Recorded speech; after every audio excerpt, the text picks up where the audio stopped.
anna Nabiy sallallahu alaihi wasallam qala li rajulin wa huwa ya'idhuhu igtanim khamsan qabla khamsin syababaka qabla haramika wa sihhataka qabla saqamika wa firagaka qabla shughlika wa ghinaka qabla faqrika wa hayataka qabla mautika. Nabi SAW bersabda kepada seorang laki-laki ketika Rasulullah memberi nasihat kepada laki-laki tersebut. Nabi berkata, "Ightanim khamsan qabla khamsin." Pergunakanlah dengan baik 5 perkara sebelum datangnya 5 perkara yang lain. 5 buah perkara geyu jaga oleh Rasul, segahalam terus 5 buah perkara yang lain. Yang pertama, syababaka qabla haramik. Pergunakan masa mudamu sebelum datang masa tuamu. Pakar Rasulullah ni pegah menan. Karena kebanyakan orang ketika masa muda melakukan maksiat, maka nanti pada ketika usianya sudah tua akan sulit menghilangkan maksiat itu. Oleh karena itu, cukup penting bagi seseorang itu untuk melakukan ketaatan kepada Allah di masa mudanya, untuk membiasakan dirinya mengerjakan perbuatan-perbuatan yang baik, perbuatan-perbuatan yang manfaat ketika orang tersebut berada di masa mudanya. Karena masa muda hanya terpergunakan untuk taat, untuk ibadat, untuk melakukan amalan-amalan kebaikan. Nyo masa muda hanya bermakna sama sekali. Padahal dalam sebuah hadis menyahana salah lun, ketika sengah diurai yaumil qiyamah tidak akan bergeser telapak kaki seseorang itu sebelum ditanya daripada 4 hal. 4 hal katanya oleh Allah. Meyagohlom katanya 4 halnya nyan han menggeser tapak katanya daripada tempatnya. Salah satu uji dalam hadisnya ni pegah, masa mudamu di mana dihabiskan. Dia cukup bahaya. Masa muda. Nyo mandum tanyo na masa muda. Mandum tanyo na masa muda. Tapi apakah masa muda katanya nyan tahiasi dengan kebaikan? Menyatahiasi dengan kebaikan, nyo insya-Allah masa muda katanya nyo akan bermanfaat dan mudah sehingga wate terjawab pertanyaan Allah Subhanahu wa taala di mahkamah Allah. Tapi masa muda katanya gimana bekah masa muda katanya dalam dengan maksiat, dalam dengan mabuk, dalam menjudi, jib khamar dan lain sebagainya, artinya penuh dengan dosa dan noda, nyo cukup sulit. Karena masa mudanya pasti ditanya oleh Allah. Makanya kan dalam hadis kudusi Allah ni pegah, Allah senang kepada orang taat, tapi Allah lebih senang kepada pemuda yang taat. Ya, ini penting. Pemuda penting. Maka Rasul tak kepingan jaga masa muda sebelum datang masa tua. Mantang muda bela ibadat, mantang muda bela amalan-amalan, bela kebaikan, tapubut hal-hal yang bisa bermanfaat bagi kita tengah di hari yaumil qiyamah. Masa muda dengan pai. Mereka Tuhan pandai lah, teut kam gok-gok. Tetadang teut kai dali kai pakai teut. Dia kai pakai teut pandai napa? Hanapa hale, tak rukuk anapa hale, tak sujud anapa hale. Ada tak baca Fatihah pi hana ruhli, tak berjaro pi hana hanapa hale, hanapa hale. Tapi kipancit masa muda pergunakan. Makanya penuntut ilmu cukup laga menuntut ilmu tu di masa muda, walaupun tidak menuntut kemungkinan. Orang yang sudah tua pun ketika tua dia menuntut ilmu akan menjadi seorang ulama besar di masa tuanya, hana menuntut kemungkinannya. Tapi umum ji orang yang jid ke ulamanya kan dari muda pun ketuntut ilmu sampai antuha. Bentiknya kapatah sama di rumah juga abut ni ke mana. Ada ulama-ulama, ulama-ulama yang di kala usia tuanya, di kala usia katuha baru koknya negara menuntut ilmu. Malim juga ulama, tak sabar uji mana hanya salah lun. Syekh Zakaria Al-Ansari yang di masa Tuhan ke tuntut ilmu hanatib umur 60 tahun genuntut minta ilmu artinya serius sebab gebet serius waktu minta ilmu sampai umur 80 tahun ngoyan jit ke Syekhul Islam Gure Ibnu Hajar Syekh Zakaria Al-Ansari tapi kejara tiro dua yang nama maka masa mudanya cukup penting. Maka Rasul kepingat jaga masa muda segala terus masa Tuhan. Ini yang pertama. Adapun yang kedua, wasihataka qabla saqamika. Pergunakan masa sehatmu sebelum datang masa sakitmu. Kerja menalah Rasulullah ni pegang. Karena orang yang sehat dapat menguasai dirinya secara penuh, baik dalam urusan harta maupun kekuatan fisik. Orang yang sehatnya mampu menguasai diri rohnya, sehingga menyega arahkan untuk taat, nyo akan cukup bermanfaat. Menyega arahkan masa sehat gopnya untuk beribadah kepada Allah, nyo cukup bermanfaat.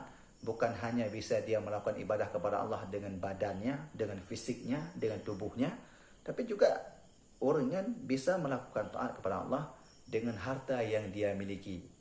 Ketika dia masih muda, ketika dia masih sehat.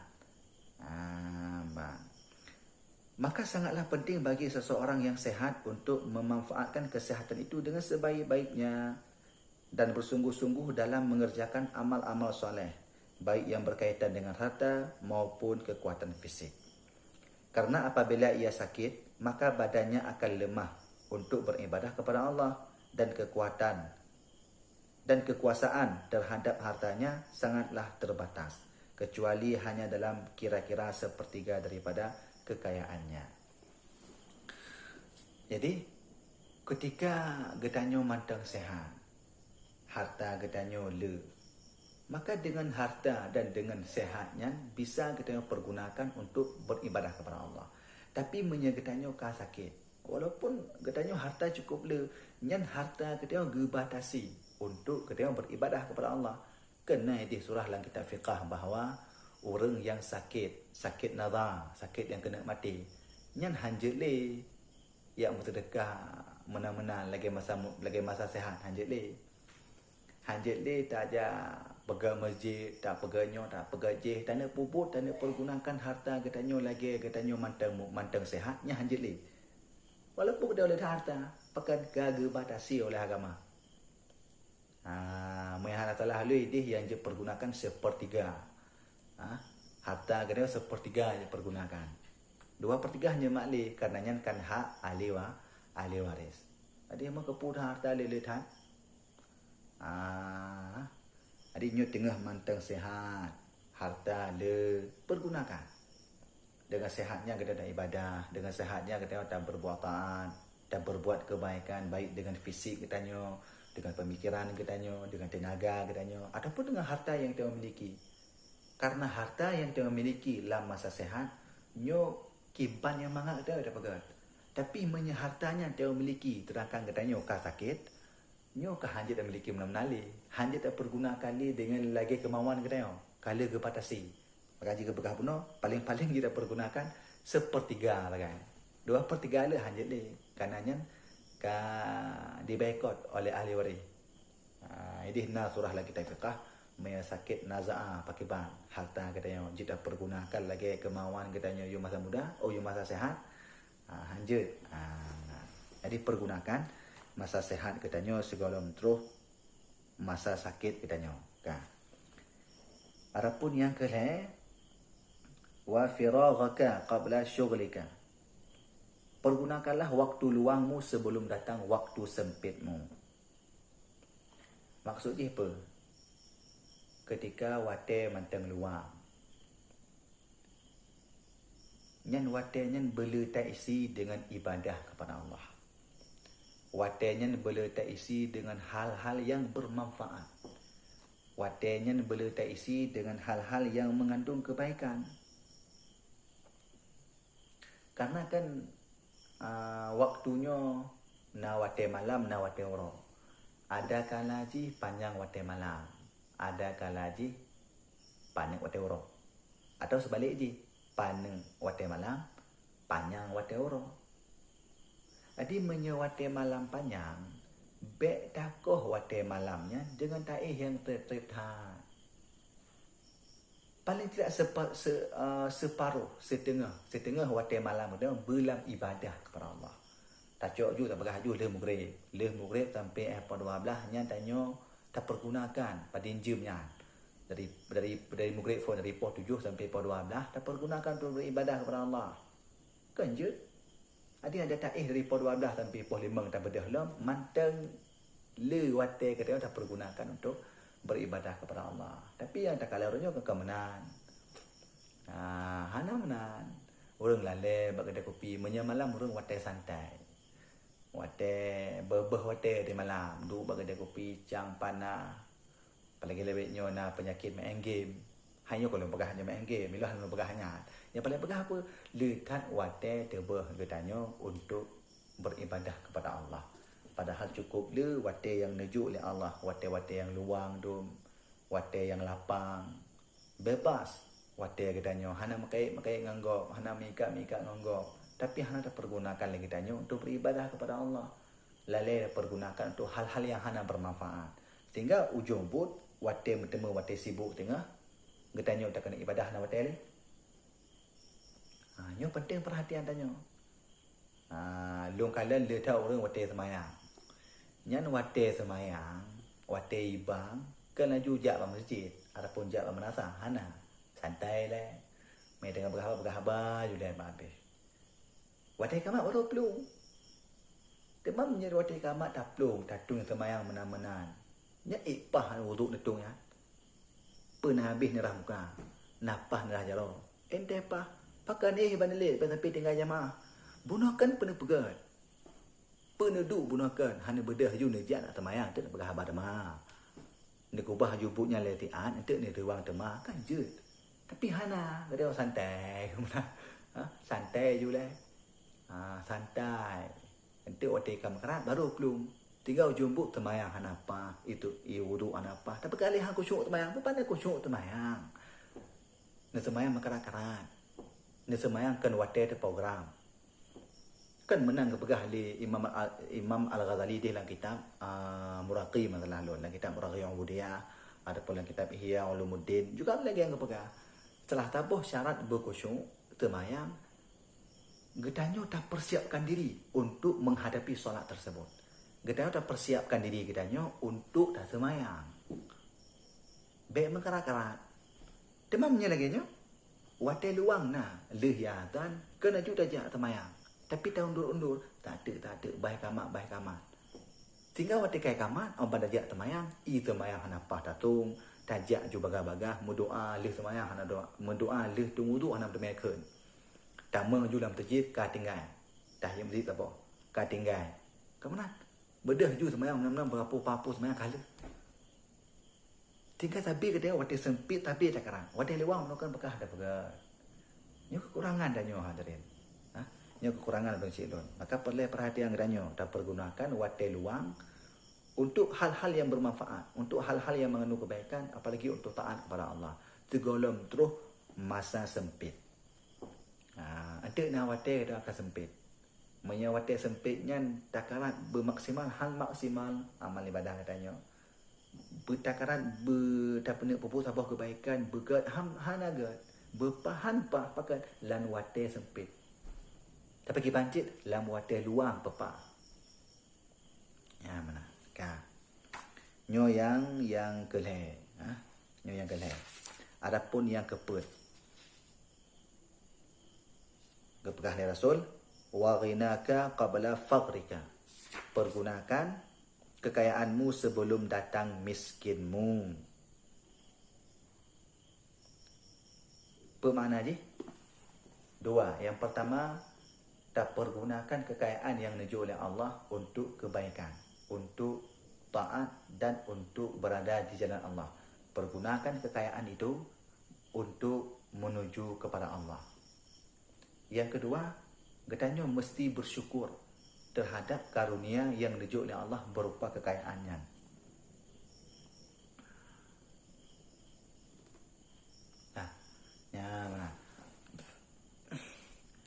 Maya dah pegah masalah kaya tengku.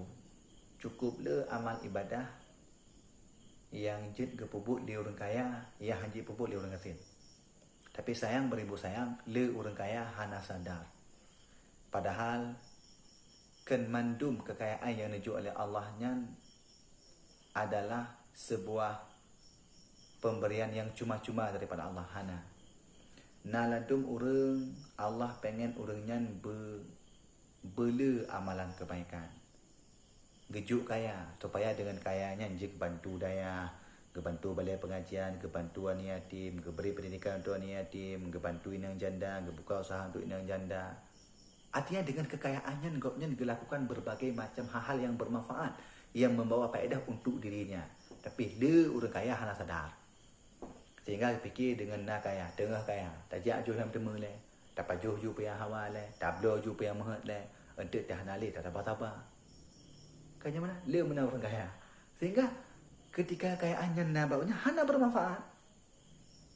Sia-sia kekayaan yang dijual oleh Allah hana dipergunakan untuk taat kepada Allah.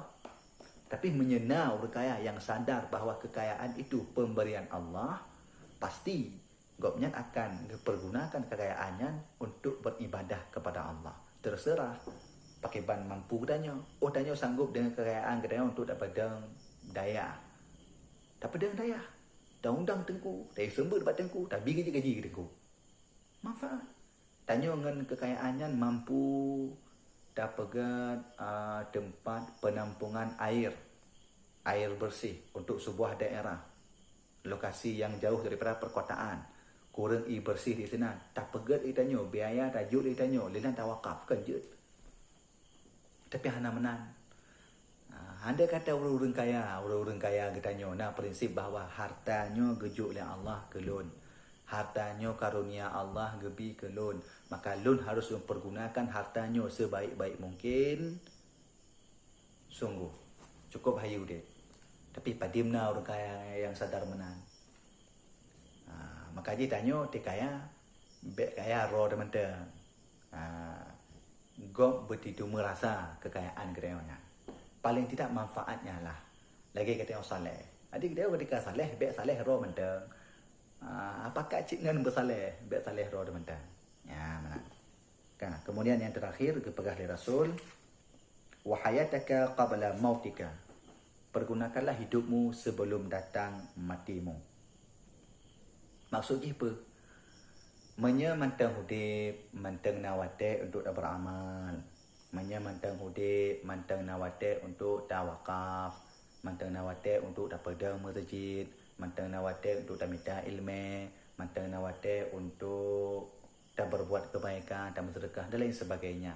Di masa hiduplah kesempatan bagi kitanya untuk taat kepada Allah. Menyakan mati hanali. Menyakan mati, nah orang mati boleh sembahyang. Nah orang mati boleh puasa. Nah orang mati boleh berbuat haji. Hanya orang hiduplah yang mampu melakukannya. Mati punya menampa hudip bek sia-siakan. Hidup cuma sekali. Buatlah hidup itu menjadi berarti. Kerana hudip tok siga, tak jadikan hudipnya benar makna. Baik sampai lalai dengan mabuk, lalai dengan judi, pim bakum, maksi tapi tipuro. Baca nawate dari taubat kepada Allah. Beryakin tu, menyangka hudip pasti mati. Wajibnya kan harus. Boleh saja hudip, tapi menyangka hudip wajib mati ni. Marang apa je tu? Marang gaho je dulu. Walaupun tinggal ni juuh lam bate tinggal je, hanya dapat dia betul pun manusia. Yang namun menyendron hudip tetap wajib mati. Maka menyangka mati pakai bahan kaputuh. Kemenang keperah dalam hadis Muslim dari Rasulullah, "Idza matal insan inqata'a amaluhu." Bila manusianya akan mati, ubena amalan ji putuh. Illa salasin, kecuali saya perkara. Nyal perkara pun han putuh makna ji menyena takubah ini dunia. Maka ji langsung pegah pergunakan hidupmu. Leboh amalannya han putuh menyena takubah hidupnya. Leboh amalannya han putuh walaupun dia akan mati menya masa hudip nata pegat amalan lebohnya. Mana najib. Jadi macam apa? Hidupnya cukup penting. Adi bet dah sia-sia udip. Ha manan.